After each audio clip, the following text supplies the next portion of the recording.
Glasses that I got from a guy who used to do glass work. Yeah. Laboratory glass work. Will they just protect your retinas from getting burned, or? Yeah, protect my eyes a little bit. Oh, that forces air through there, huh? Yeah, but I don't turn that on until after I get in the plates because it'll blow the envelope away. Okay. So I always turn off the controller so that I don't forget and walk away, and the next morning come back and it's still on. Anyhow, this is kind of a little bit of a dance.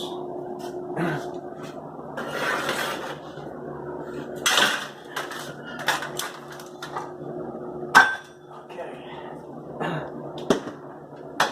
That took all of what, 2 seconds, maybe 5 seconds. Yeah, no time at all.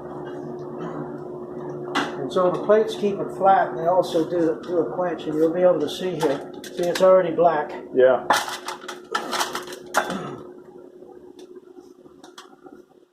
Now I can turn on the fan and do the last a little bit.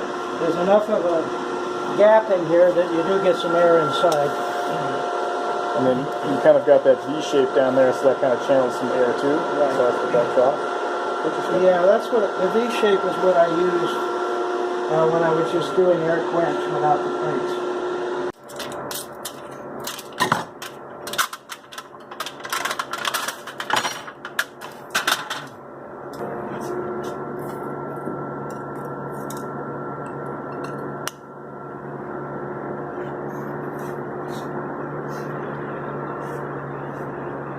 Nice, a little bit stuff of just comes off, huh? Residue from the paper, yeah.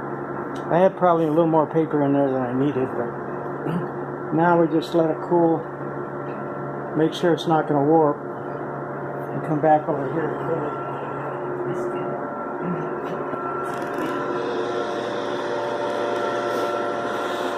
Oh, just let it air cool, and that kind of helps it prevent Yeah, from it's warping. just cooling. It's all quenched already. It's just cooling now down enough so that I can touch it.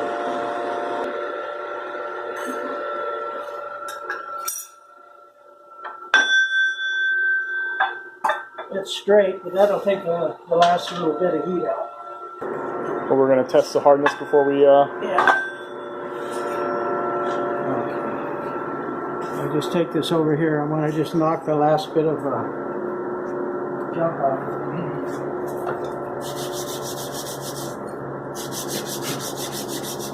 Just a partial tang, it saves steel. That's why the blade looks like that. So this is probably now 95, 100 degrees.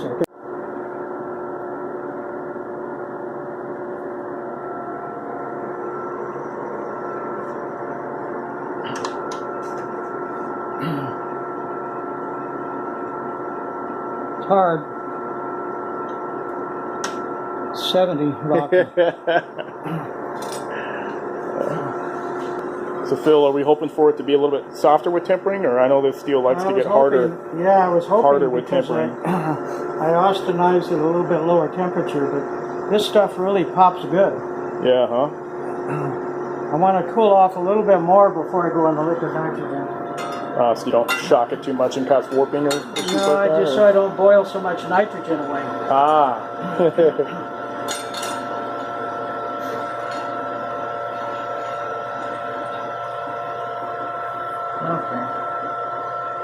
At this point, you can dip it in water too, but that's cool enough. This is always my favorite part right here. It's like magic.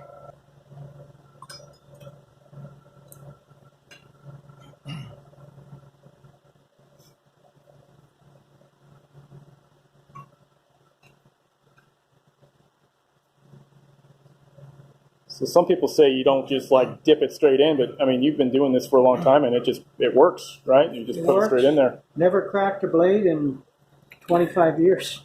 So, I mean, when I did it the first time, I didn't know any better. So yeah.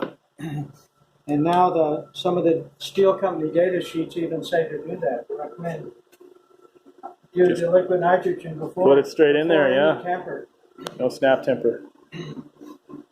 Yeah, I've got the austenizing furnace, and then I have a separate tempering furnace.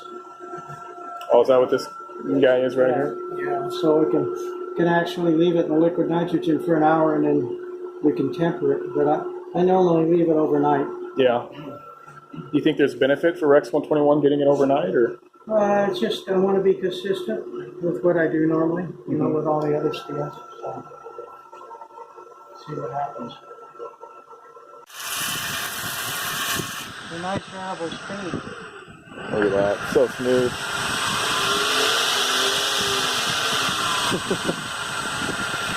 What are you doing to train it out here? I guess you just pull it into the shop, right? I have wheels on it. Yeah. Just roll it in. You know, if you're doing McCarter and G10, it goes everywhere, even with a dust collector. That's true, and that stuff is like literally poison. It still gets in there, but not as bad. Gorgeous.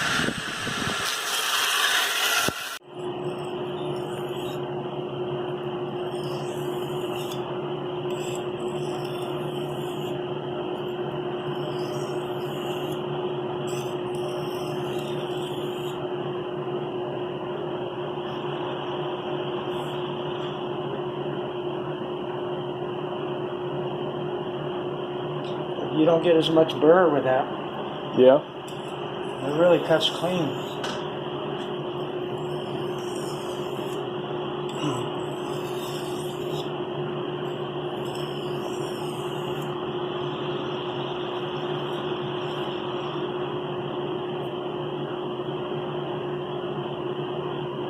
Oh, that's really grabbing. What's the grit on that? It's about 600 grit.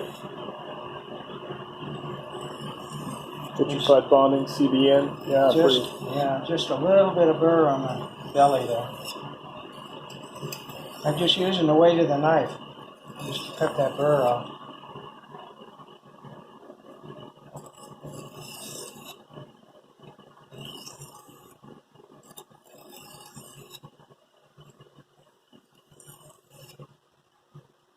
Okay, let's cut with that. All right, let's go check out it on the rope.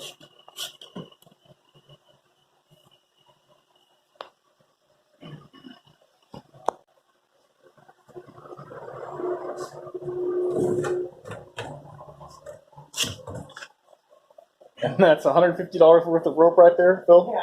Yeah. Something like that. I don't keep track of that. Yeah.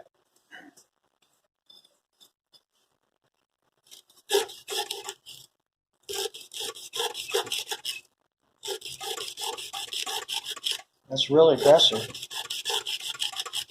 A 3/4 inch rope. And that's 154 CM, Phil? CPM 154, yeah. Let's see, what do we have there? 7.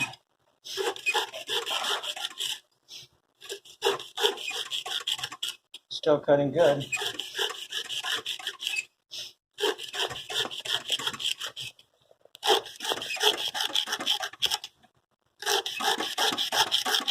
You can hear the sound. Yeah, I got close here so you can hear that crunching.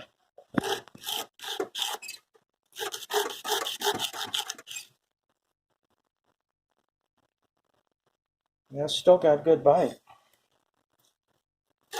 17. Phil, I read your article. This is supposed to mimic animal hide? Yeah, this is 19. This is what I think as close as you can come to deer and elk hair. Maybe pig bristles. So, what have we got, 21? Yeah. Fish scales. And you use a 3/4 inch so we're not cutting rope all day, right? Yeah. It's still cutting good.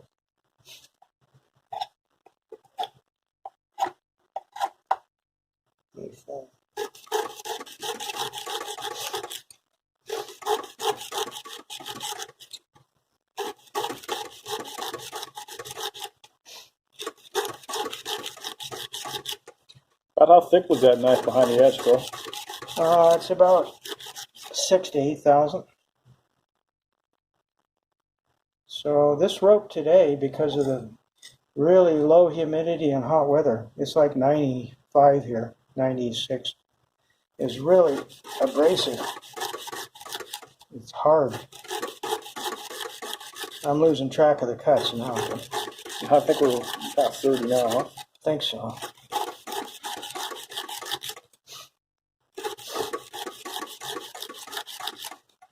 I can feel it now just starting to lose some bite. 30 what? I don't know. 40 now. I'm getting listen to it. Here. Rubbing more than that crunchy Yeah, sound now. it's starting to slide now. Yeah. Still cutting, but it's you can tell the contrast between where it was sharpened here and where we're cutting here. You can feel. So actually, the blade's a little warm, but that's basically kind of what I call incipient dulling. It's kind of it'll still cut, it's still a usable edge, but it's not aggressive on rope anymore. So CPM 154 at a Rockwell 61, 62. The other thing you can do is to test the edge, how strong the edge is. You can cut hardwood. This happens to be Bacote, very hard. Tropical hardwood, yeah. Yeah, and you can hear. Oh. Right. And yeah, just barely got some chipping, but this is like cutting brass. Like brass or bone or something, huh? Yeah, like bone or brass. Not like bone from like boiling in your pot roast. That's Right. softened. Yeah, that's hard. So with a thin edge like that, you should be able to get a little bit of chipping when you're cutting this kind of stuff. This aggressive. Yeah, I mean that sound it was making was a little nerve-wracking. So anyhow, that's how I do it. What do we got? 7? Mm-hmm.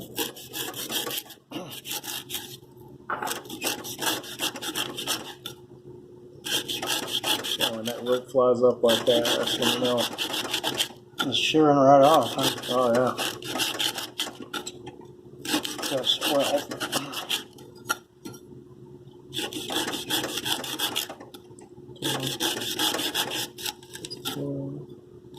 And this is a real coarse diamond. 16, at 140 grit.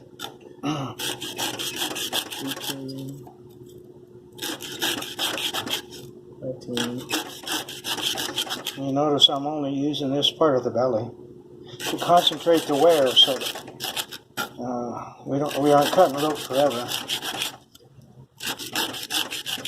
And it's 3/4 inch rope.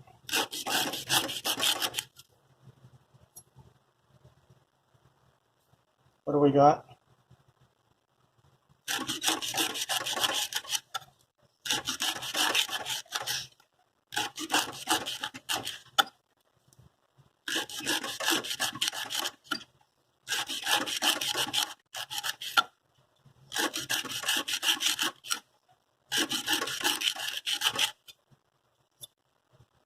What do you think of that? Okay, it's starting to smooth now. I can feel the difference here. Yeah. And here, right here where it's really aggressive, and here it's smoothing out. I can do that with my thumb. Here I'll cut myself.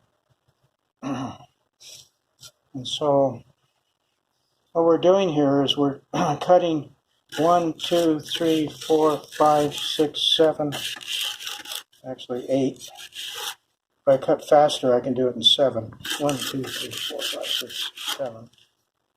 1, 2, 3, 4, 5, 6, 7. So what you're actually doing is you're actually making, it's like cutting through 1/4 inch or 1/2 inch rope. Each time I make a slice. So it's 7, we got up to 30, so that's 30. That's 270 cuts on thinner rope, like 1/4 inch or 1/2 inch rope. And we're doing that just to wear it. So that's smooth there with 30 cuts. So we made it to about 30 cuts with Vanix at 60. Yeah. That's about 7. About 7, 10, which is what it should be. 10. We'll go back to the grinder on this guy, huh? A little bit. That's 10 there on the tip, but you want a little bit more on the tip. Okay.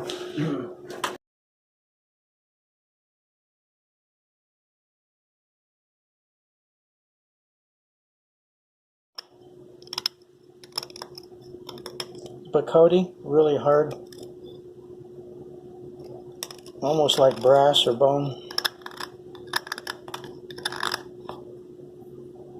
And we're getting some pretty good rolls. But you can expect that with this because this is so hard and that edge is so thin. That's about a 4,000 to 5 thousandths edge. You still cut with that. It cuts better because it's serrated now. Hear that? Yeah, start the crunching. That was after 50 cuts before we did the Bacote. Yeah. Not bad for 60 though. You know, I mean, No, if it was a little harder, I think it would be. I see more rolls than chips, and that's what you want. Yeah, I mean, it's pretty tough. Either way, it's going to fail. It's either going to roll or it's going to chip. So take your choice. Yeah. But that's still a usable blade. It'd be easy to clean that up. No problem. So this was the K390 at 65, or was this one 64? This is 64, I think. See, that's okay. It's got very slight. You can just barely slightly feel it.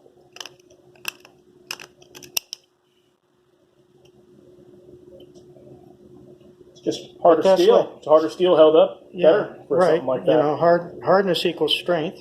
And if you're going to have a fine edge like that, it's got to be strong or it's going to roll. Yeah. And if you make it any harder, it's probably going to chip. But that's about where you'd want to be with it.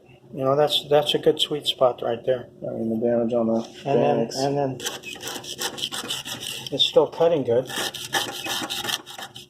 This is after, what did we do on the 60 cuts? Yeah. So it's cutting a little more force, but it's still cutting clean, nice and shiny. So that's K390 at 64.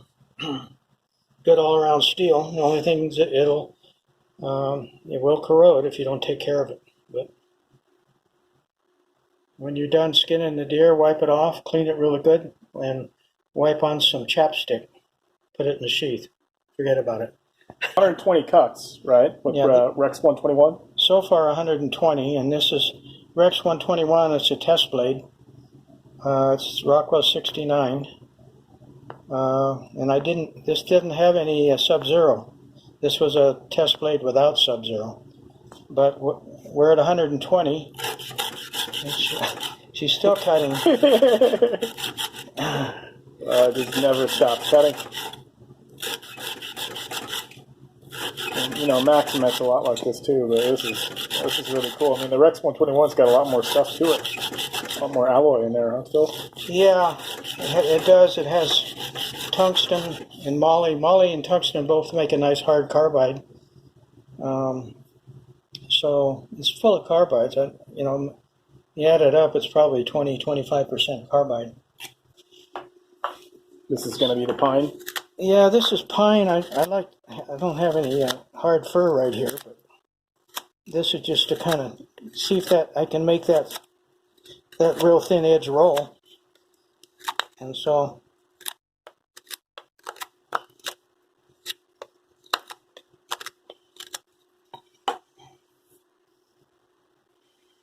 no, it's okay.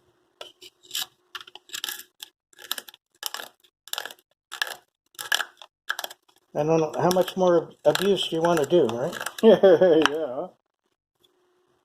Okay, so it didn't roll. This is pretty soft wood. But to make it vibrate like that, you know that thin edge is vibrating. Oh, it's making me cringe, man, just watching that. Okay, now Bacote. This is the terrible stuff. Yeah. Just damage right away, huh? And it's not that you're just like cutting it, you're like cutting and twisting and like torquing on it that's causing damage. It's not that Bacote just... I can feel I can feel some damage. It's not horrendous. What was the hardness on this one again, Phil? 69. Yeah, I can feel it. It's very small. You almost can't see it, but I can feel it. But that's what you would expect. I mean, it's like cutting bone. cutting brass. So that's pretty good. Yeah, I'm impressed with the Rex 121. Need to do another test blade with the Sub-Zero. See what we get with that. But I think that's pretty good so far. But this one performed the best, Phil. But you kind of agree that, like, I think we both kind of agreed that the K390 was just a better overall balanced steel. Yeah, and much easier to work with, and a lot less expensive. This is pretty dear stuff. But you know, it's we're not done yet. Still working on heat treats. We'll see what we come up with from now on. Yeah, I mean, that's got a lot of horsepower. But if you want to go pig hunting, I think this is the one to use. You're going to cut pig bristles. Nice. Or K390, it works fine too. Anyhow, there we go. Awesome stuff, Phil.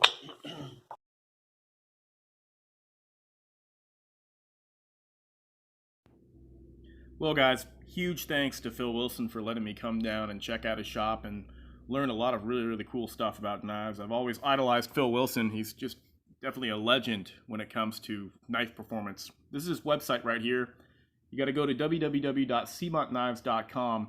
Right now, it doesn't pop up on Google because he just had his website rebooted, and so you have to type that in, just www.cmontKnives.com.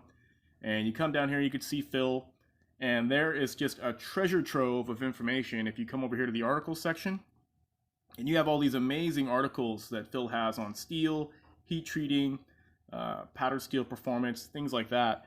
You click on one of these guys and you download them, and it comes into a PDF file that you can then read, and you'll learn a lot of really, really cool information about these steels and testing. Just excellent information. I can't recommend it highly enough. So if you want more information, more detailed information than what I could share in this 20-minute video, then if you come down here, you come to the rope testing section, and Phil has actually written up the full details about rope cut testing, the history of it, how he does it, just a lot finer details than what I can do in the video. And you can go watch the video, see how he does it, and then come back here and read in the finer details. So very, very cool stuff, guys. All right, thank you for watching, and thank you very much, Phil.